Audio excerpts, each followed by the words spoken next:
ನವವಿವಾಹಿತೆ ಗಾನವಿ ಆತ್ಮಹತ್ಯೆ ಪ್ರಕರಣಕ್ಕೆ ಟ್ವಿಸ್ಟ್ ಸಿಕ್ಕಿದೆ.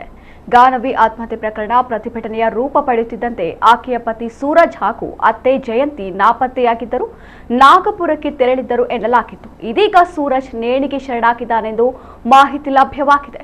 ಅತ್ತೆ ಜಯಂತಿಯು ಆತ್ಮಹತ್ಯೆಗೆ ಯತ್ನಿಸಿದ್ದು ಆಸ್ಪತ್ರೆಯಲ್ಲಿ ಜೀವನ್ಮರಣ ಹೋರಾಟ ನಡೆಸುತ್ತಿದ್ದಾರೆಂದು ತಿಳಿದುಬಂದಿದೆ.